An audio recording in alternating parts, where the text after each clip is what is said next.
आप सभी का स्वामी निखिलानंद जी चैनल में स्वागत है। मैं आपको दीर्घायु 100 साल तक जीवित कैसे रह सकता है, कैसे रहा जा सकता है, इसके 24 सूत्र बताता हूँ। अगर आप इन नियमों का पालन करते हैं तो निश्चित आप शतायु जिएंगे और निरोग मन प्रसन्न युक्त रहेंगे जीवन में। अपने आप को नियमित रूप से शरीर को नियमित करना चाहिए। ये शरीर आपका है, आप जीवन आपका है, जीवन को भोगने का तरीका आपका है। परंतु योगीराज मिहिर देव ने सैकड़ों ग्रंथों और दीर्घायु अनुभव के बाद इस निष्कर्ष पर पहुँचे कि यदि जीवन को व्यवस्थित और संतुलित किया जाए तो निश्चय ही व्यक्ति 100 वर्ष की आयु प्राप्त कर सकता है। मैं आपको जो 24 सूत्र बताऊंगा ये योगीराज मिहिर देव की ही बनाए नियम है। वो दीर्घायु जिए हैं। उन्होंने अपने अनुभव के आधार पर योग के 14 सूत्र 24 सूत्रों की रचना की है और उनका कहना है कि जीवन के किसी भी भाग में इन सूत्रों का उपयोग किया जा सकता है और पुरुष हो या स्त्री वह यदि 24 सूत्रों का दृढ़ता से पालन करता है तो वह अपनी आयु को 100 साल तक भी आगे भी ले जा सकता है। महत्वपूर्ण और नवीन जानकारी से भरपूर मैं आपको ये दीर्घायु सूत्र योगीराज मिहिर देव की अनुसार आपको देने का प्रयास कर रहा हूँ। योग जीवन का अनिवार्य अंग है। आवश्यकता है इस बात की कि उनका सही ढंग से पालन करें। योग से संबंधित सैकड़ों हजारों ग्रंथ हैं। हम स्वयं निर्णय नहीं कर पाते कि किन आसनों का प्रयोग किया जाए, किस प्रकार से जीवन को व्यतीत किया जाए, जीवन में किन नियमों का पालन किया जाए जिससे कि स्वस्थ एवं संयमित बन सकें। योगीराज का दावा है कि इन सूत्रों का प्रयोग करने से गिरे हुए दांत तक वापस आने की संभावना रहती है, सफ़ेद बाल काले होने की संभावना रहती है, यदि आँखों को चश्मा भी चढ़ गया हो तो चश्मा उतर जाता है, और यदि आप छड़ी के सहारे चलते फिरते हैं तो इनका प्रयोग करने के बाद छड़ी भी आवश्यकता से नहीं रहती। और स्वर्णिम सूत्र और इन सूत्रों का प्रयोग कर कोई भी व्यक्ति जीवन में तरोताज़ा स्वस्थ और शतायु प्राप्त कर सकता है। सूर्योदय से पहले उठने वाला व्यक्ति निश्चय ही दीर्घायु जीवित होता है। प्रातः सोच करने के बाद आधा घंटे पहले 1 किलो पानी पी लेना चाहिए। लगभग 20 या 25 कदम कमरे में ही टहलना चाहिए। इसके बाद अगर आप ऐसा करते हैं तो आपके शरीर में कब्ज नहीं रह सकती। नंबर 2, यथासंभव लकड़ी के तत्व पर सोना चाहिए। फोम के गद्दे का त्याग ही उचित है। तख्ते पर सोने से रीढ़ की हड्डियाँ सीधी रहती हैं और हृदय में से संबंधित रोग व्याप्त नहीं होते। सुबह का भोजन महीने में 20 दिन तक छोड़ देना चाहिए। शाम को ही भोजन करना ज़्यादा उचित रहता है। यदि दोपहर का वो भोजन भूख लगे तो सब्जियों की 3-4 कटोरी या दही आदि का सेवन कर लेना चाहिए। शास्त्रों में कहा गया है कि भरे पेट तो आदमी मर सकता है, लेकिन खाली पेट आदमी मर नहीं सकता, भूखा आदमी नहीं मर सकता। कम खाने से शरीर के अंदर जो पाचन क्रिया है वो गंदगी को, अंदर की गंदगी को खाने लगता है। इसलिए शास्त्रों में कहा गया सुबह का भोजन महीने में 16 दिन 20 दिन छोड़ देना चाहिए। चौथा, नित्य कम से कम 8 लीटर पानी पीना ही चाहिए, चाहे आपको प्यास लगे या न लगे। इससे पेट का अल्सर, मूत्राशय से संबंधित रोग जीवन में नहीं होंगे। भोजन के बाद लगभग 10 मिनट तक वज्रासन करना चाहिए। इससे गैस की बीमारियां हमेशा के लिए समाप्त हो जाती है और जीवन में कभी हार्ट अटैक की बीमारी नहीं हो सकती। वज्रासन, वीरासन, पैर को घुटने मोड़ करके पीछे पैर करके और पीछे की 2 एड़ियों के ऊपर बैठ करके बैठना ही इसको वीरासन कहते हैं।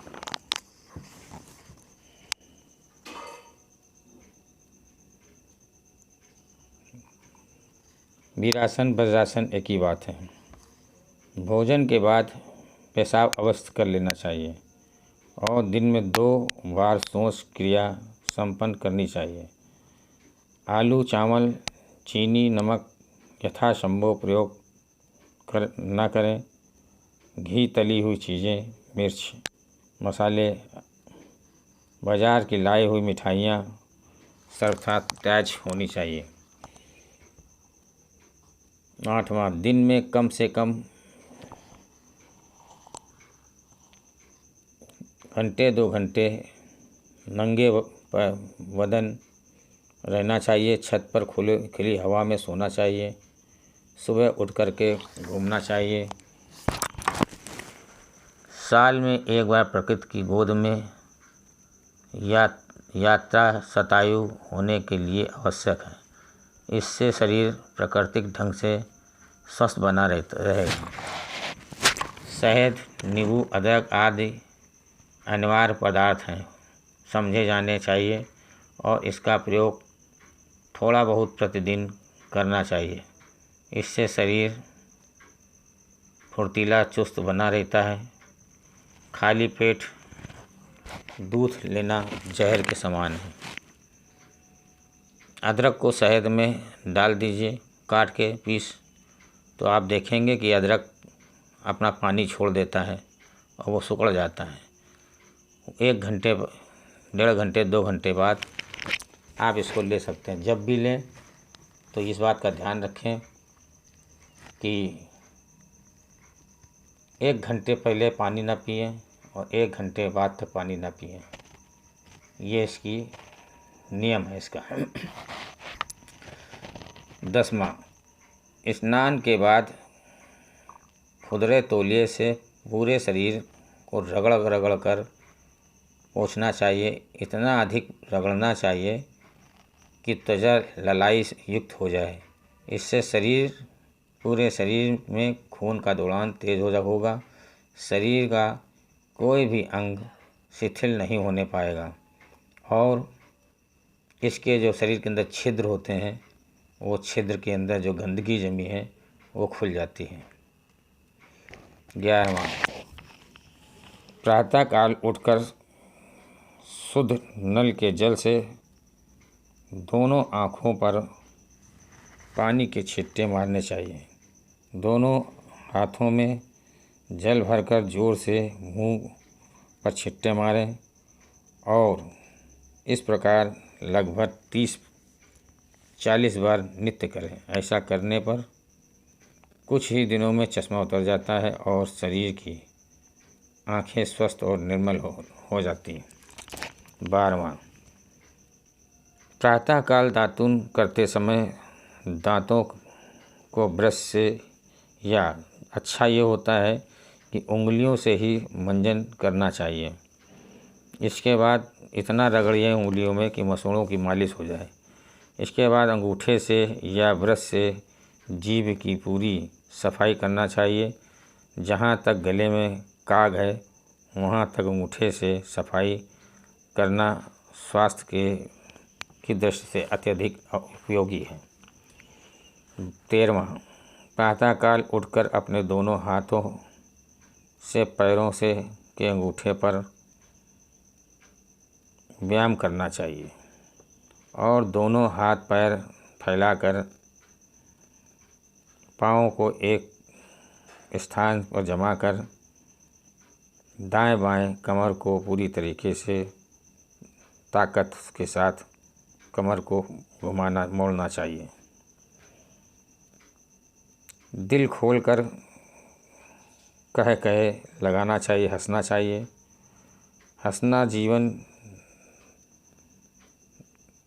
हंसना और जीवन भर तैरना अपने आप में एक सारे व्यायाम का इलाज है।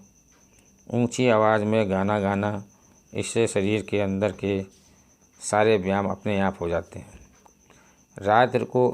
15वां, रात को बाएं करवट सोना चाहिए। स्टार्टिंग जब करें सोने का तो बाएं करवट से ही करें, बाएं करवट लेकर के सोएं। इससे क्या होगा कि जब बाएं करवट आप लेके सोएंगे तो दायां स्वर चलने लगता है। तो दायां स्वर सूर्य का प्रतीक है। सूर्य नली आपकी चलती है, ये पाचन क्रिया को मजबूत बनाता है। पाचन क्रिया, खाना जो खाया आपने वो भस्म हो जाता है। बालासन में सोना चाहिए। इससे 5 मिनट के अंदर आपको नींद आ जाती है। 16वां, सोना, उठना, स्नान, सोच, भोजन, व्यायाम आदि का समय निश्चित होना चाहिए। इससे शरीर स्वस्थ रहेगा। भोजन करते समय पानी का प्रयोग बिल्कुल ना करें, कम से कम करें। भोजन करने के 1 घंटे बाद पानी पीना ही स्वास्थ्य के लिए अनुकूल माना गया है। ऐसा करने पर पाचन शक्ति मजबूत रहेगी। भोजन को खूब चबा कर रस की तरह बनाकर खाना चाहिए। इतना कोई कर नहीं पाता। अगर इतना करे भोजन को चबा खाने में तो देखिए आपका स्वास्थ्य किस तरह कहाँ जाता है। जितना ही ज़्यादा से ज़्यादा भोजन को चबाएंगे आंतों पर उसका उतना ही कम दबाव पड़ेगा। इससे आंतें स्वस्थ रहेंगी। दांतों और मसूड़ों पर भी पूरा व्यायाम हो जाएगा। 18वां, दिन में यथासंभव शांत एवं संयमित बने रहें। ईर्ष्या, द्वेष, क्रोध, घृणा आदि की भावना से पाचन संस्थान पर विपरीत प्रभाव पड़ता है। यथासंभव ऐसा अभ्यास करना चाहिए कि आप प्रत्येक स्थिति में संयमित बने रहें। 19वां, शरीर में जहाँ खराबी या कमजोरी लगे उस अंग का व्यायाम अवश्य कीजिए। सही ढंग से और तरीके से व्यायाम करने पर गुण अपने गुरु से सीख लेना चाहिए। उत्तान पाद आसन शरीर के लिए आवश्यक है। यह जितना ज़्यादा समय तक एक बारगी किया जा सके करना चाहिए। जिनको मधुमेह की बीमारी हो उन्हें मत्स्यासन अवश्य करना चाहिए। इससे स्वास्थ्य में अनुकूलता आती है। 22वां, यथासंभव हर मौसम में ताज़े और ठंडे पानी से ही स्नान करना चाहिए। 23वां, दही, छाछ, जामुन, भुना हुआ चना, सब्जियां, फल आदि कच्चे ही खाने चाहिए। इनका सेवन नित्य प्रति थोड़े बहुत होना ही चाहिए। उत्साह, उमंग और जोश, ताजगी से भरपूर रहिए। इससे आप निश्चित ही स्वस्थ बने रहेंगे।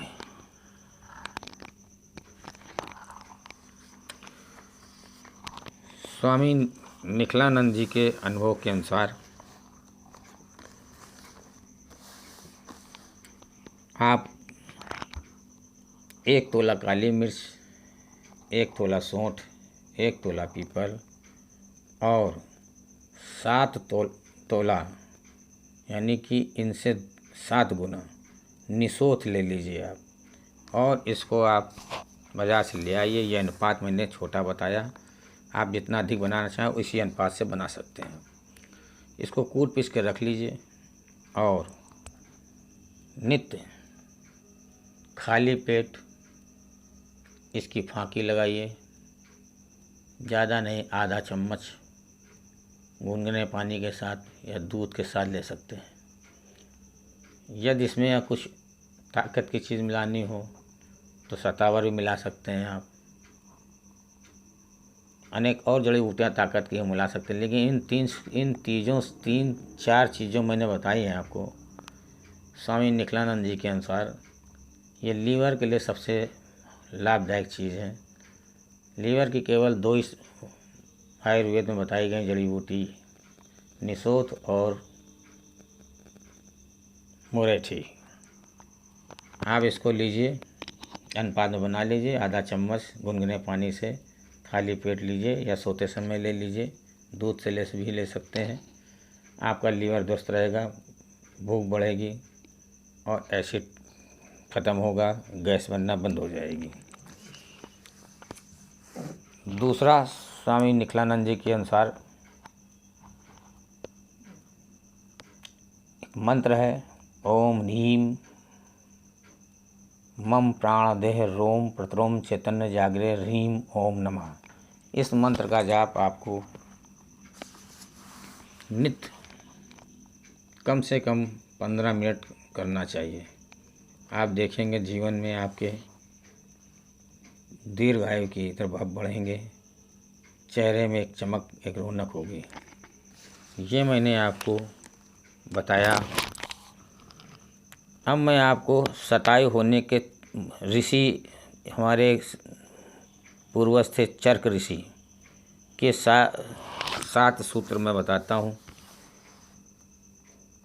चरक ऋषि ने सूत्रों की रचना मानव समाज को दी है, जिनका पालन कर हर व्यक्ति अपने जीवन में 100 वर्ष की आयु प्राप्त कर सकता है।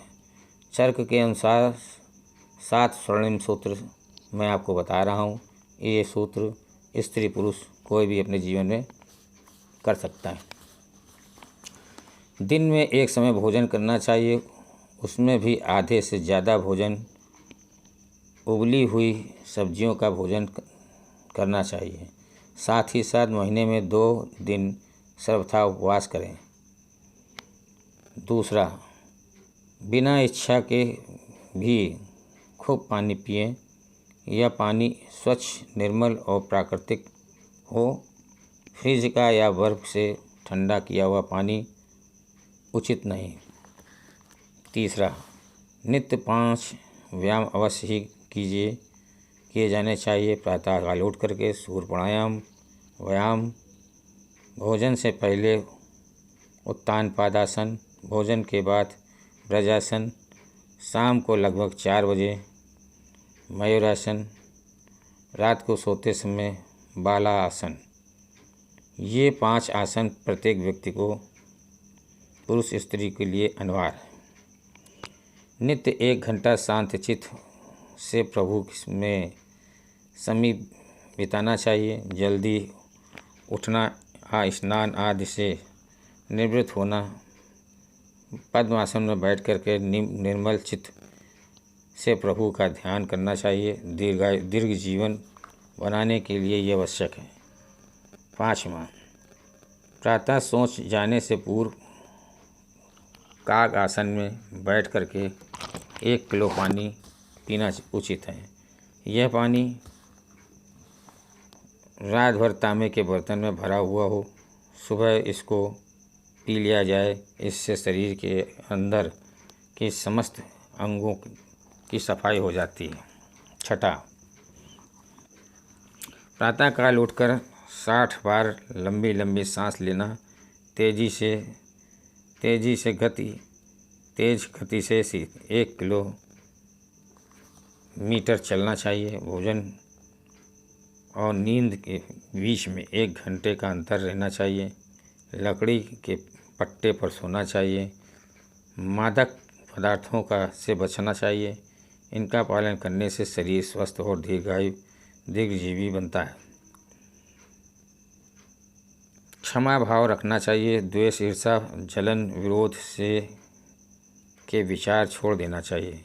प्रसन्नचित्त रहना चाहिए और जोरों से हट्टाहट करना चाहिए। दीर्घ जीवन के लिए ये आवश्यक है।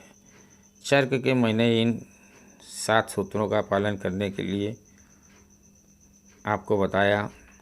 व्यक्ति के पास रोग नहीं भटक सकता और पूर्ण स्वस्थ बना रहेगा। ऐसा व्यक्ति निश्चय ही 100 साल तक जीवित रहता है। ये मैंने आपको चर्क ऋषि के बारे में बताया, उनके सूत्र। अब मैं एक ऋषि आचार्य व्याडी एक बहुत प्रसिद्ध ऋषि रहे हैं, उनके मैं 5 सूत्र बताता हूँ। आचार्य व्याडी नागार्जुन के समय के प्रसिद्ध आचार्य और आयुर्वेद ज्ञाता थे। उन्होंने ही सर्वप्रथम लंबे तांबे से के स्वर्ण बनाने की प्रक्रिया स्पष्ट की थी। आयुर्वेद के क्षेत्र में उनका योगदान सराहनीय है। 100 साल आयु प्राप्त करने के उन्होंने 5 सूत्र दिए हैं, जिनका प्रयोग अनुकूल प्रतीत होता है। ये 5 सूत्र मैं आपको बताता हूँ। नित्य हल्का व्यायाम अवश्य करें। प्रातःकाल जल्दी उठकर ऐसे व्यायाम करें जिनसे सारा शरीर सक्रिय हो सके। नित्य ईश्वर चिंतन एवं 1 घंटा मौन रखें। गर्भाशय की समस्या समस्त बीमारियों को दूर करने एवं स्वस्थ संतान उत्पन्न करने के लिए साल में 1 बार महीने भर तक लक्ष्मण जड़ी का प्रयोग आवश्यक करें। इससे आंतरिक समस्या अंग सक्रिय एवं स्वस्थ बने रहेंगे। साल में 3 महीने तक दीर्घवती चूर्ण का प्रयोग करें, अवश्य करें। दीर्घवती एक जड़ी है जो जल बाहुल क्षेत्र में प्राप्त होती है। स्त्रियों के लिए यह जड़ी विशेष रूप से उपयोगी है। इससे मासिक धर्म नियमित होना, वांछपन मिट जाता है। पेट का और कमर का फालतू मांस चर्बी समाप्त हो जाती है। गर्भाशय से संबंधित सभी बीमारियां का शमन होता है। पूर्ण आरोग्य प्राप्ति के लिए इस जड़ी का चूर्ण अत्यधिक उपयोगी और आवश्यक है। 5वां, स्वस्थ एवं संयमित रहकर नित्य प्रातः शहद के साथ भद्रावती औषधि का प्रयोग करें। यदि इस प्रकार अपने जीवन को नियमित करें तो कोई भी स्त्री 100 वर्ष से पहले मृत्यु को प्राप्त नहीं हो सकती। ये था आचार्य व्याडी के सूत्र। आप चैनल को सब्सक्राइब कीजिए और शेयर ज़रूर करिए, लाइक कीजिए। आपको हमारे सूत्र कैसे लगे? ये मैंने जो भी सूत्र बताए हैं ऋषि मुनियों के बताए, हमारे अपने नहीं हैं। ये हमारे गुरु जी से प्राप्त हमको सूत्र मिले, वो सूत्र मैंने आपको दिए। आप इन सूत्रों को आजमाइए और कमेंट करके बताइए कि आप इनको कर रहे हैं तो क्या सफलता मिल रही है। आगे आप स्वस्थ रहने के लिए मुझसे क्या चाहते हैं, आप कमेंट करेंगे, उसका जवाब मिलेगा। आप हमारे 4 वीडियो बस देखिए। सनातन धर्म का विस्तार ऐसे होगा, सनातन धर्मियों का कल्याण हो, मेरे देश का कल्याण हो, मुस्लिम पाप हो गए। इसमें मैंने विश्व का कल्याण ही जयकारा न लगाने के लिए कहा है। आप इसको सुने और समझिए कि विश्व का जयकारा क्यों नहीं लगाना चाहिए। आप विश्वास मानिए, आपकी आत्मा कहेगी नहीं स्वामी निखिलानंद जी ने सही कहा है कि हम संसार से नष्ट हुए हैं, उसका कारण यही जयकारा है। मैं आप सभी को ईश्वर से प्रार्थना करूंगा कि आप